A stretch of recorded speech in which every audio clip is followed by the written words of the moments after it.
মুসলমান আমার বন্ধুরা, আমার ভাইরা, যে কথাটা আপনাদের কাছে বলতে চাই, আমার আল্লাহ রাব্বুল আলামিন জান্নাতের ভিতরে অসংখ্য নাজ নেয়ামত দিয়ে আমার আল্লাহ বান্দাকে ভরে রাখবেন। আমার আল্লাহর এমনি করে নাজ নেয়ামত বান্দারা প্রাপ্ত হবে। হঠাৎ করে ওই মুহূর্তের মধ্যে বান্দাদের মনে হবে, আল্লাহ গো, দুনিয়ার জমিনে তো কত আত্মীয় স্বজন ছিল, কত পাড়া প্রতিবেশী ছিল, আজকে তো ওই জান্নাতে তাদেরকে দেখছি না। আল্লাহ মেহেরবানি করে তাদেরকে দেখাও না। কারণ বান্দার কোনো তামান্না আমার আল্লাহ জান্নাতে অপূর্ণ রাখবেন না। এই কারণে আমার আল্লাহ রাব্বুল আলামিন জান্নাত এবং জাহান্নামের মধ্যকার যে পর্দাটুকুন আছে, আমার আল্লাহ তা সরা দিবেন। ওই মুহূর্তের মধ্যে জান্নাতি ওই বান্দারা জাহান্নামীদেরকে দেখতে পাবে। যখন জাহান্নামীদেরকে দেখবে, ঠিক ওই মুহূর্তের মধ্যে কিছু প্রশ্ন করবে, ওই জাহান্নামীরা তার উত্তর দিবে। ওই জাহান্নামীদের উত্তরগুলোই আমার আল্লাহ এই কোরআনে মাজিদের সূরা মুদ্দাসিরে আমার তেলাওয়াতকৃত আয়াতে তুলে ধরেছেন। জবান খুলে কন্যা সুবহানাল্লাহ। প্রথম নাম্বার প্রশ্ন, কি জান্নাতি ইয়াতাসাআলুন, মানে তাদের প্রশ্ন, তারা একে অপরের কথা বলবে, সেটা বলছেন। এই কথা এমনি করে জিজ্ঞাসা করবে, মা সালাকাকুম ফি সাকার, এই সাকার নামক জাহান্নামের অধিবাসী কেমন করে হলে? ওই মুহূর্তে সর্বপ্রথম এই কথাটা বলবে, খালু লাম নাকু মিনাল মুসাল্লিন। ওই জাহান্নামীরা উত্তর করে বলবে, এই আমাকে জিগাইছো না, শোনো, আমরা দুনিয়ার জমিনে মুসল্লি ছিলাম না। অর্থাৎ মুয়াজ্জিন যখন হাইয়া আলাস সালাহ, হাইয়া আলাল ফালাহ বলতো মসজিদের মাইক দিয়ে, ওই মুহূর্তের মধ্যে একই সঙ্গে জপ করতাম। কিন্তু ঘটনা এমন ছিল, তুমি ওই মুহূর্তে তাড়াহুড়া করে অজু করে মসজিদে যাইতা, আর আমি জায়গায় বইয়া খালি টিপতাম, মানে অর্থাৎ আমার কাজে ব্যস্ত থাকতাম, আমার জমিনে নিয়ে ব্যস্ত থাকতাম। ঠিক ওই মুহূর্তের মধ্যে দুনিয়ার জমিনে তুমি মুসল্লি ছিলে, আর আমি মুসল্লি ছিলাম না।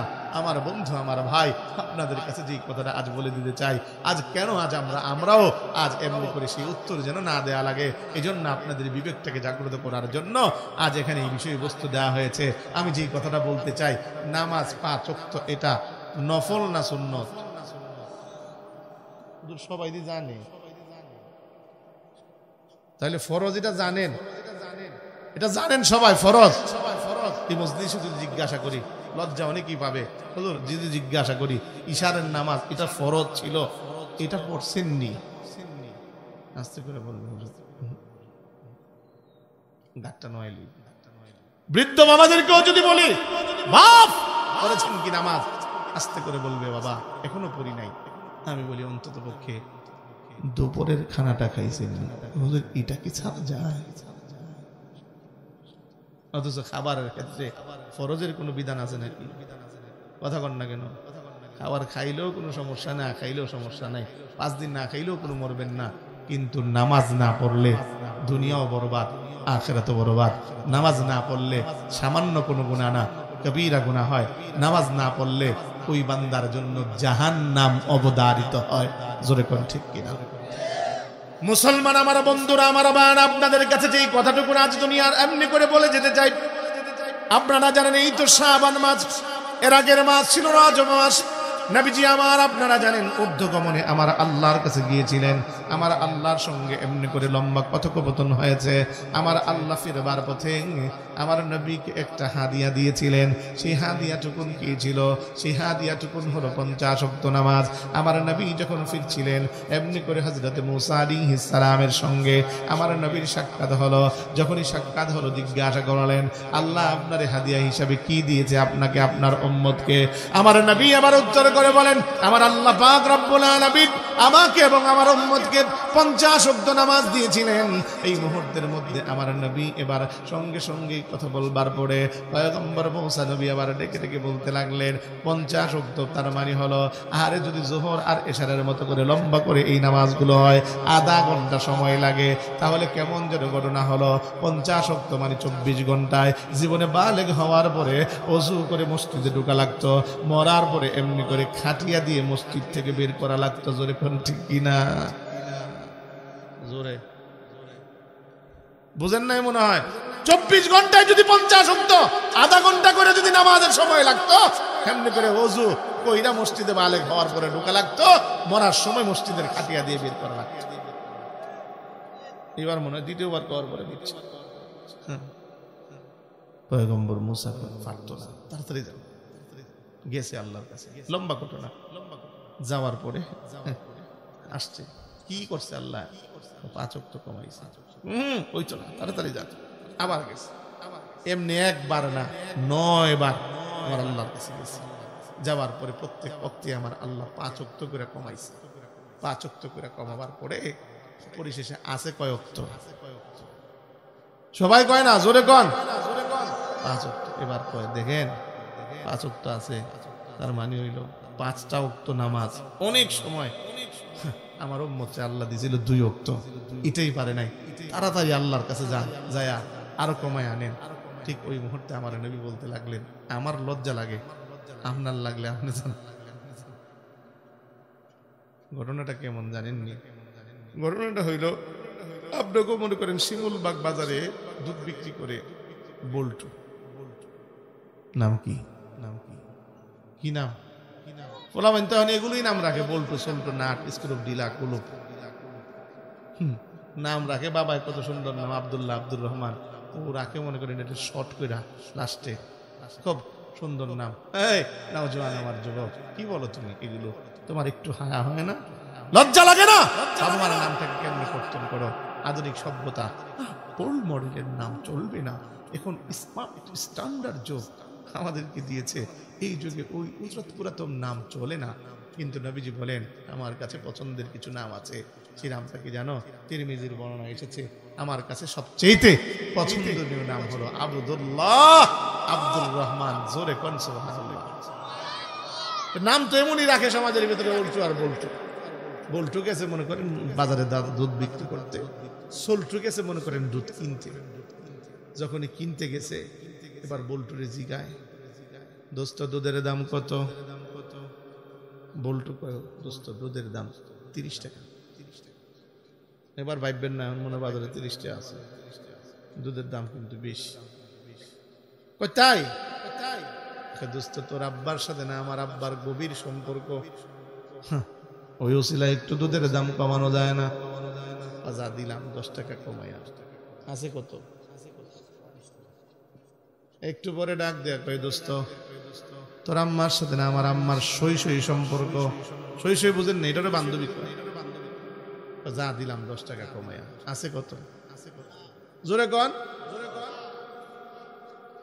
একটু পরে কয়, দোস্ত তোর লগে আমার লগে না ল্যাংটা কাল থেকে বন্ধুত্বের সম্পর্ক, কত খেলছি আমরা, একটু কি দুধের দাম কমানো যায় না?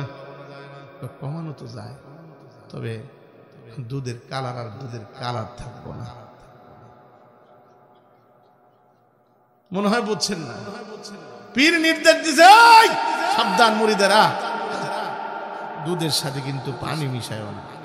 মুরিদ এবার চিন্তা করে, পীরের হুকুম তো, যার কারণে ওই পীরের হুকুম পাইবা, আর দুধের সাথে পানি মিশায় না, পানির সাথে দুধ মিশায়।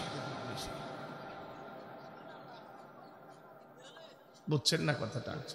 এমন নবীজি কয়, আল্লাহ তো গেলেই দেয় 5 ওয়াক্ত কমা। আমি এবার যাওয়ার অর্থ হইল, আল্লাহ আমার উম্মত নামাজই পড়তো না। ও পয়গম্বর মুসা, জেনে রাখেন, আমার আল্লাহ একটা কথা বলেছেন ফিরবার সময়, হাবিব উম্মতকে দিয়েছিলাম, আপনাকে দিয়েছিলাম 50 ওয়াক্ত। উম্মতের মায়ায় কমাইতে কমাইতে নিয়ে গেলেন কেমন 5 ওয়াক্ত। জেনে রাখেন, শুনে রাখেন, আমি আল্লাহর কাছে রেখে দিলাম 50 ওয়াক্ত। আপনার কোন একটা উম্মত যদি এই 5 ওয়াক্ত নামাজ তাহদিল আর কানের সাথে ওয়াক্ত মতো আদায় করে, আমি আল্লাহ আপনার ওই উম্মতের আমল নামায় 50 ওয়াক্ত নামাজের সওয়াব দান করব। এখন আপনাদের কাছে একটা কথা, আমার এই দুনিয়ার জমিনে সমস্ত ইবাদত আমার আল্লাহ ফরজ করছেন। রোজা ফরজ করছেন, এর আগে শুনছেন কুতিবা আলাইকুমুস সিয়াম কামা কুতিবা আলাল্লাযীনা মিন ক্বাবলিকুম। আমার আল্লাহ জিবরাইল পাঠাইছে, দুনিয়ার জমিনে আসছে, আমার নবীকে শোনাইছে, ফরজ হইছে। জিহাদ ফরজ করছেন আমার আল্লাহ, এভাবে করে জিবরাইল আমিন পাঠাইছেন, দুনিয়ার জমিনে আসছে, ফরজ হইছে। দুনিয়ার জমিনে অন্যান্য হজ, এমনি করে যাকাত, সমস্ত ইবাদত বন্দিগি ফরজিয়াত সব আমার আল্লাহ জিবরাইলকে বায়া বানাইছেন। কিন্তু একটা ইবাদত, এটা হলো নামাজ, এটা কি বায়া করে জিবরাইল পাঠাইছেন? কথা কন না কেন? বুঝে থাকলে বলেন না কেন?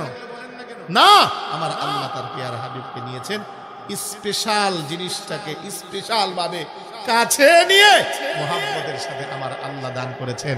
কাজে এই নামাজের দাম আছে না নাই? জোরে বলেন আছে না নাই? কিন্তু অনেক ফিরে কয় নামাজ রোজা লাগতো না।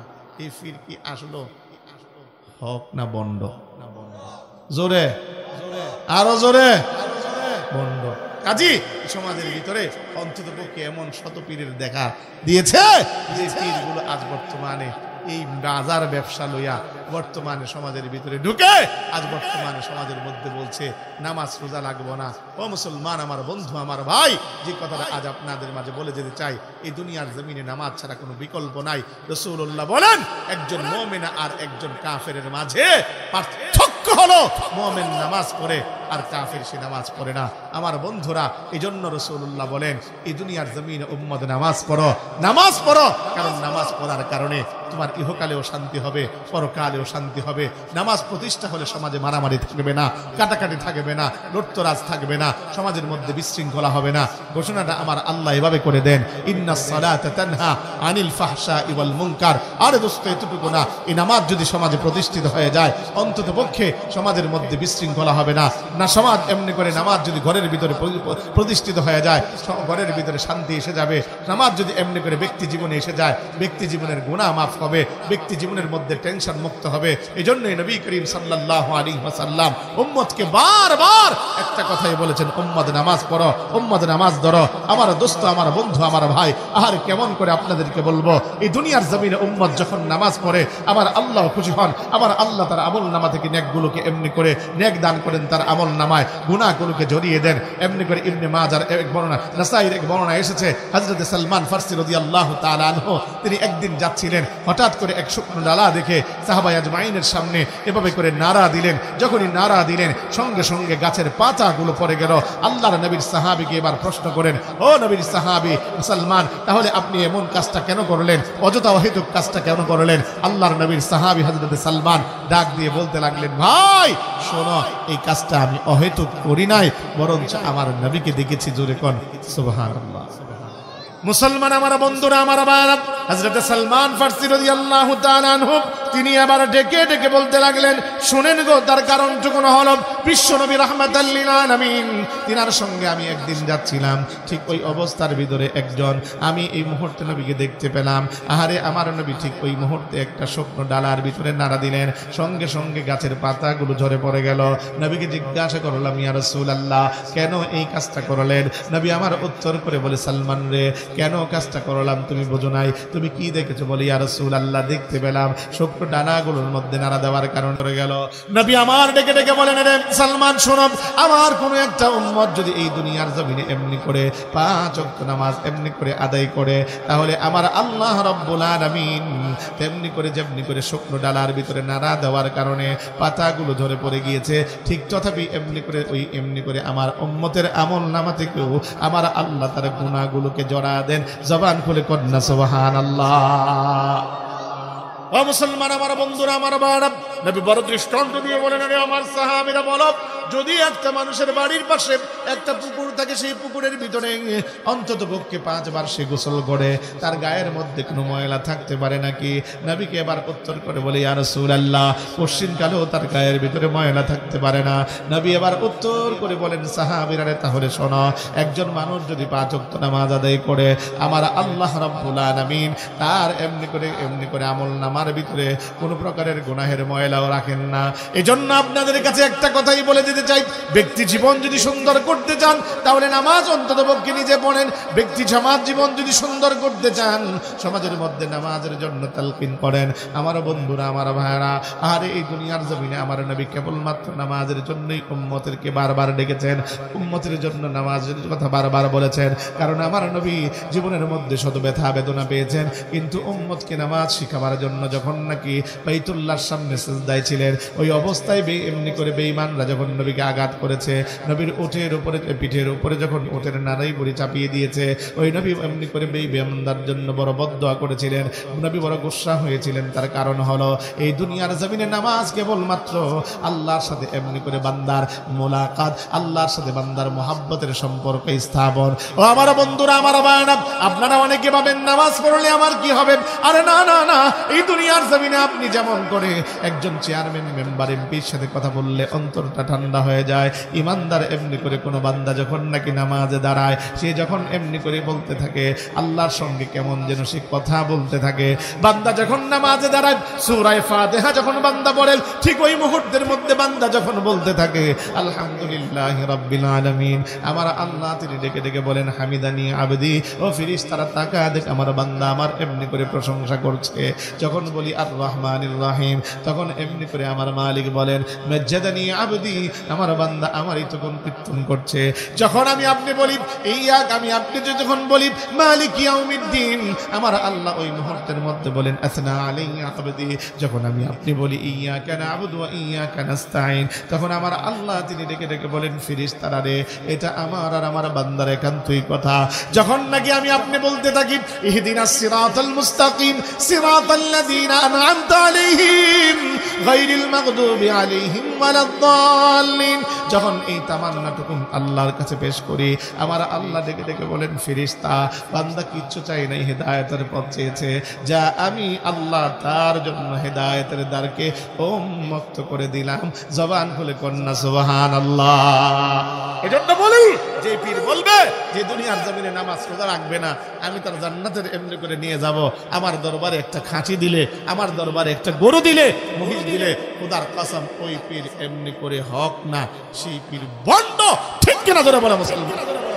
আমার বন্ধুরা, আমার ভাইয়েরা, আরে এখন তো বর্তমান সমাজ এমন অবস্থা হয়ে গিয়েছে, আশিক আর মাশুকের খেলা দেখাচ্ছে। এই মঞ্চের ভিতরে বক্তারা কথা বলছে, আপনারা তো অন্তত পক্ষে ইউটিউব ফেসবুকের মধ্যে দেখতে পান। আমার এই দেশের মধ্যে কি এক আজীব অবস্থা দেখা দিয়েছে। বক্তা বয়ান করে, বক্তার গাড়ের ওপরে মুসল্লি আইসা নাচে, এমনি করে প্যান্ডেল দইরা বাদ বায়া বয়া মনে করেন উপর থেকে লাফায়া পড়ে, এসকে তারে গুতা দিছে। কথা কন নাকি? জোরে বলেন। এই তো বর্তমানে গতকাল এক বক্তা তার গাড়ের উপরে শ্রোতা আইসা মনে করেন আপনার লাফাইতে লাফাইতে ইশকের ঠেলায় নাচতে নাচতে গাড়ের উপরে। আমি বলি, যখন আমি বাধা দিছিলাম বিগত কিছুদিন আগে, নাম তার আমি বলবো না, শেষ অংশ বলছি, তার নাম সাইফি, পুরো নাম বললাম না। এক সে বড় বক্তা, বাংলাদেশের ইমোশনাল বক্তা। সে যখন নাকি তার এক শ্রোতা এসে মনে করেন তারে মোহাব্বত কইরা এশকের ঠেলায় ঠোঁটের মধ্যে চুম্বন মারছে, যখন ঠোঁটের মধ্যে চুম্বন মারছে, আচ্ছা আমি আপনাদের কাছে বলতে চাই, এই মুহূর্তে কেউ যদি আমার ঠোঁটের মধ্যে আইসা চুম্বন দেন এশকের ঠেলায়, এই জিনিসটাকে দেখতে খুব ভালো লাগবে? কথা কন না কেন?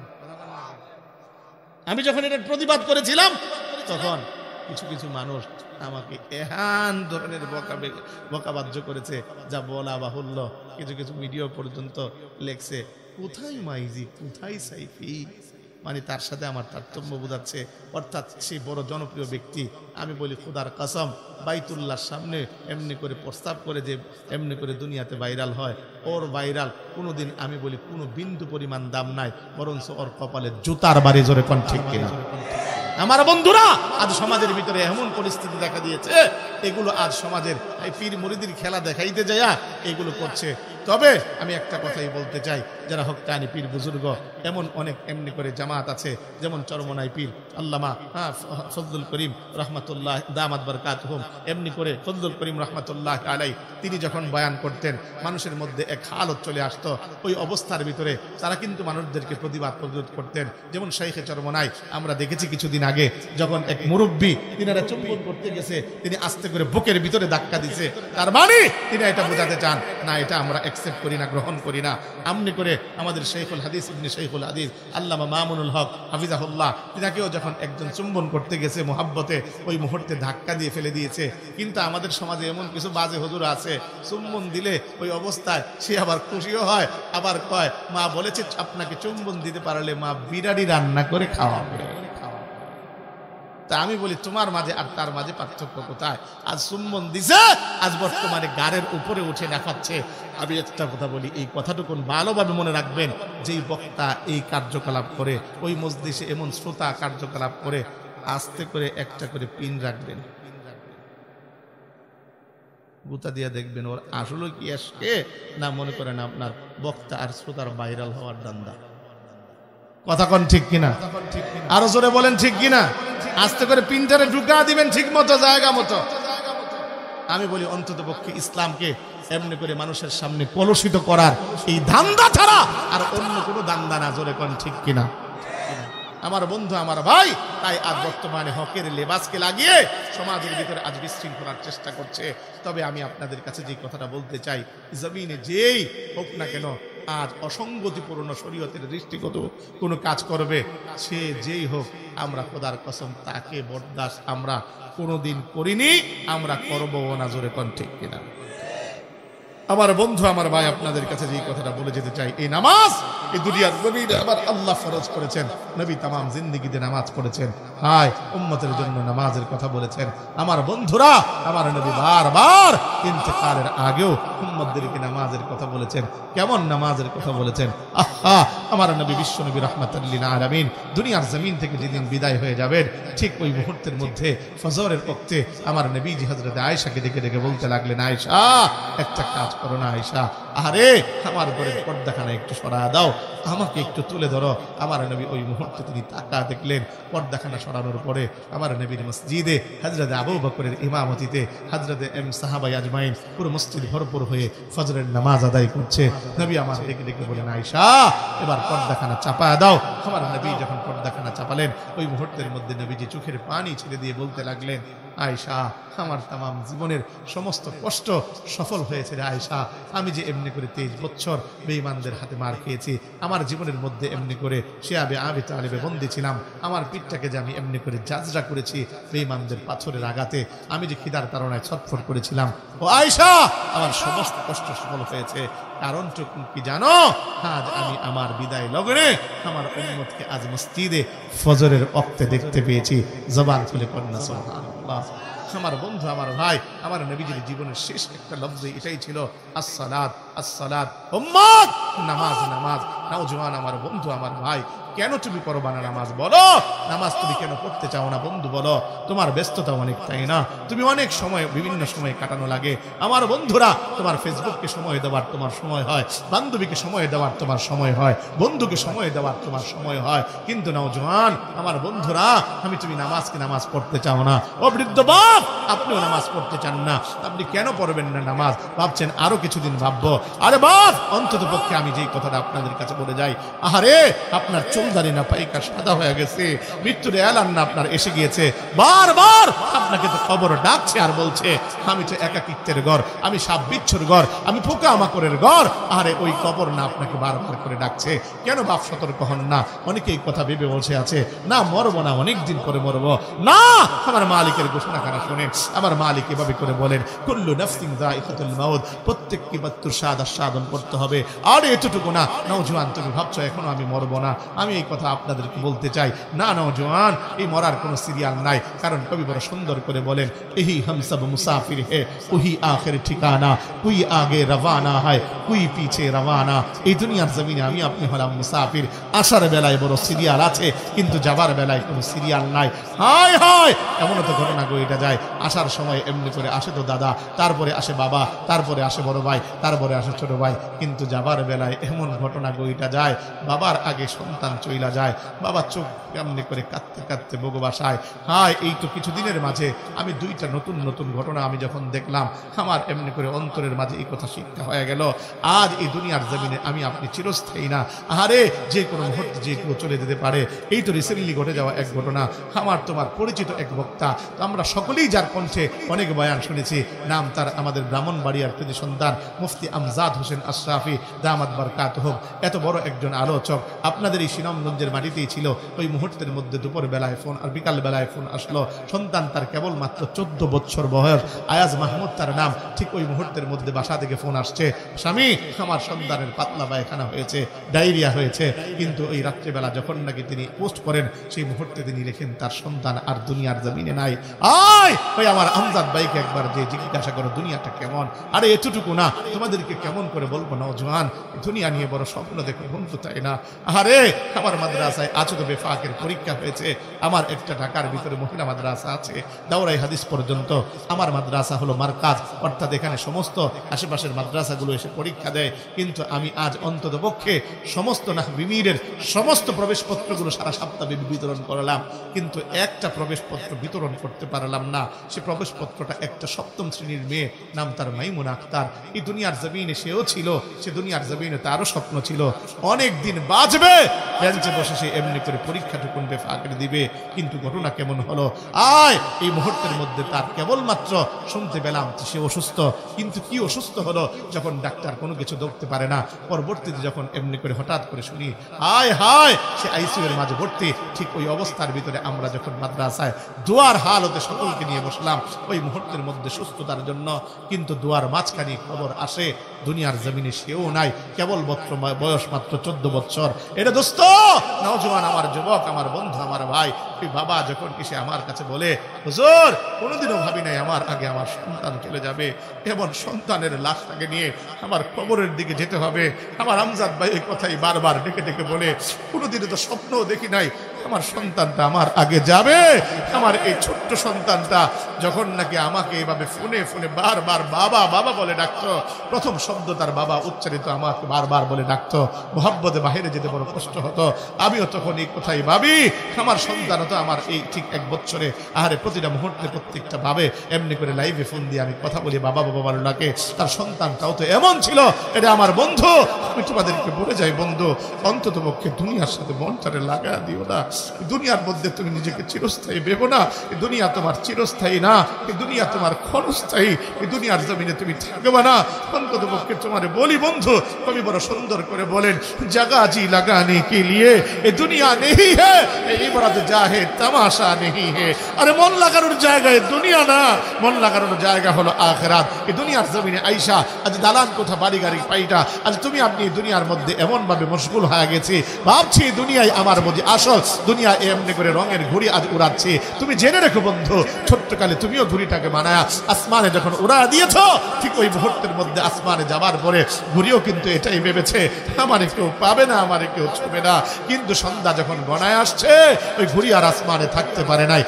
হায় কবি বড় সুন্দর করে বলেন, কাগজ কাটकर ঘুড়ি বানাकर उड़ा दिया आसमान में, घुड़ी बेचारा का क्या हाल है रस्सी मेरे हाथ में। हाय আমার মালিক ডেকে ডেকে বলে, বান্দা বাহাদুরি আপনি করে আর কত করবি বান্দা, দুনিয়ার সব কিছু পায়া ভুলে গেলি আমারে, ভুলে গেলি আমার সেজদা দেওয়াটারে। বান্দা শুনে রাখ, আমি আল্লাহ একদিন করে ডাক দিব, টান দিব।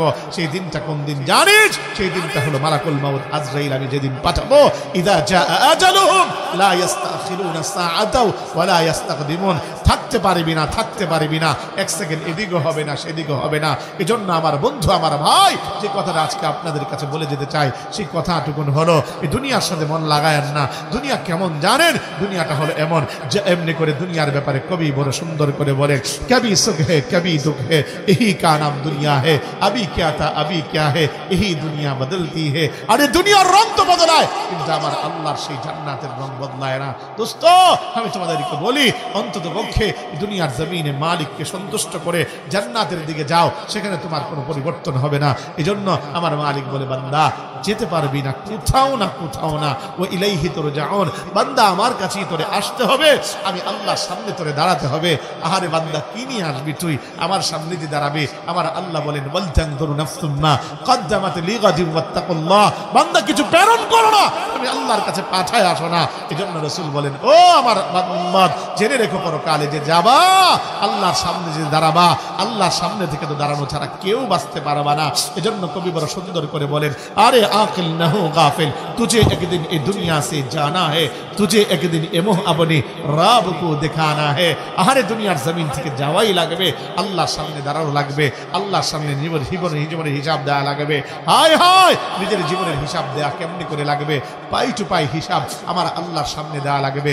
রাসূলুল্লাহ বলেন, হিসাব যে দিবা, সর্বপ্রথম হিসাবটা কি নিবে জানো? সেটা হলো নামাজের। রাসূলুল্লাহ বলেন, আউয়ালু মা ইউহাসাবু বিহিল আবদু ইয়াউমাল কিয়ামাতিস সালাহ। বান্দা এমনি করে সর্বপ্রথম হিসাব আমার আল্লাহ যা নিবে সেটা হলো নামাজের হিসাব। যদি তোমার নামাজের হিসাব এমনি করে সহজ হয়ে যায়, প্রত্যেকটা ঘাটি তোমার জন্য সহজ হয়ে যাবে। আর যদি তোমার কঠিন হয়, ওই বস্তে হিসাব যদি না দিতে পারো, প্রত্যেকটা ঘাটি কঠিন হয়ে যাবে। এজন্য বলি বাপ, অন্তত পক্ষে কাজকে দোহাই দিয়ে নামাজকে ছাড়বেন না, বরঞ্চ নামাজ করতে যে কাজকে এভাবে করে করে বিরত রাখেন। হায় আমার মালিক বলে, বান্দা 24টা ঘন্টা না তোরে সময় আমি আল্লাহ দিলাম, বান্দা আমি আল্লাহ বড় দয়া করে তোরে দিলাম। বান্দা শোন, আমি তোরে এমনি করে এতগুলো মাইক দিয়ে আমি আল্লাহ তোরে ডাকছি, আরে হাইয়া আলাস সালাহ হাইয়া আলাল ফালাহ, বান্দা একবারও কি তোর কানে পৌঁছাই নাই, আমি আল্লাহ তোরে ডাকছি। আরে এগুলো মুয়াজ্জিনের ডাক না বান্দা, আমি আল্লাহর ডাক। বান্দা এই 2 ঘন্টা কেবলমাত্র 24 ঘন্টা থেকে দে না আমারে, আমি আল্লাহ তোর উপরে এত খুশি হব, তোর আমল নামায় 24 ঘন্টা আমি আল্লাহ নেক লিখে দিব। সুবহানাল্লাহ। এজন্য বলি বাপ, অন্তত পক্ষে খেয়াল করেন, এই দুনিয়ার ব্যস্ততা দেখায়া আর অন্তত পক্ষে নামাজ চাইরেন না।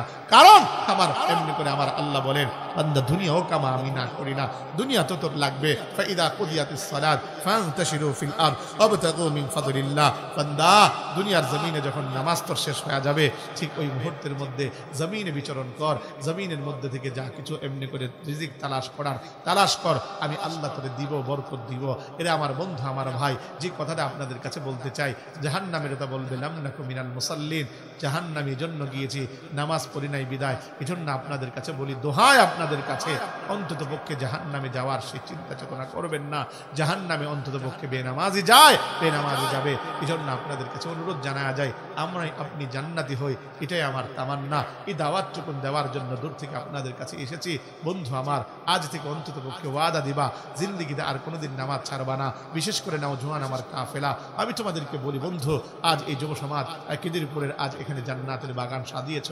বন্ধু তুমি জানো না, তুমি যখন ডাক দাও না আল্লাহ রে, আমার আল্লাহ এত বড় খুশি হন, ডেকে ডেকে বলে, বান্দা দুনিয়ার জমিনে তো আমার কেউ নাই, লাম ইয়ালিদ ওয়া লাম ইউলাদ, আহারে আমার দুনিয়ার জমিনে আমার বাবাও নাই, মাও নাই, সন্তানও নাই, কিন্তু তুমি যখন বান্দা আমারে ডাক দাও, আমার বলে দেখা না ঠান্ডা হয়। তুমি যখন নাকি ঠিক মুহূর্তে নওজোয়ান হয়েছে আমারে ডাক দাও, আমি তোমার ডাকে একবার না রে বান্দা 70 বার সারা দেই। নওজোয়ান, তুমি ভাবছো তোমার সেজদায় কিচ্ছু হয় না, না রে বন্ধু, তুমি যখন সেজদা খানা দাও, ঠিক ওই মুহূর্তে আমার আল্লাহ কেমন করে জেনে বলেন, এরে বান্দা সেজদা দিলি আমারে, হায় হায় বান্দা খুশি তো হলাম, তোর পিঠে আমি হাত বুলায়া দিলাম, যা বান্দা এই মুহূর্তের মধ্যে তোর মাথায় আমি হাত বুলায়া দিলাম। যখন তুমি এমনি করে বসে দূর এমনি করে তাশাহুদ পড়ো, আমার আল্লাহ কেমন যেন বলেন, বান্দা আমার প্রশংসা করছিস না, তাই না? যখন তুমি এমনি করে দুরূদ শরীফ পড়ো, তখন আমার আল্লাহ কেমন যেন এই কথা বলেন, বান্দা আমার নবীর এমনি করে প্রশংসা করছিস, তাই না? যখন তুমি বলতে থাকো, বন্ধু আয় আল্লাহুম্মা ইন্নী যালামতু নাফসি যুলমান কাসীরা, ওই মুহূর্তে যখন স্বীকার করো আল্লাহ নফসের উপরে জুলুম করছি, আমার আল্লাহ বড় খুশি হন, ডেকে ডেকে বলেন, বান্দা রে এতক্ষণ পর্যন্ত তোর মাথায় হাত বুলাইলাম, পিঠে হাত বুলাইলাম, আবার তোর প্রশংসা তুই আমার করলি, আমার নবীর প্রশংসা করলি, শেষ মুহূর্তে এসে স্বীকার করে নিলি গুনাহ করেছিস, নফসের উপরে জুলুম করে ফেলেছিস। যা, আমি আল্লাহর তরফ থেকে ঘোষণা হলো, বাড়ি চাইলি না, গাড়ি চাইলি না, বিল চাইলি না, ফিফটি চাইলি না, কিচ্ছু চাইলি না, কেবল গুনাহ থেকে মাফ চাইলি। যা, আমি আল্লাহ তোর জিন্দিগির গুনাহগুলোরে মাফ করে দিল। বান্দার জিন্দেগির গুনাহ আমার আল্লাহ নামাজের মাধ্যমে মাফ করেন। এজন্য ওয়াদা একটা আজ করতে হবে, আজ থেকে অন্তত পক্ষে নামাজ 1 ওয়াক্ত ছাড়বো না। রাজি কারা?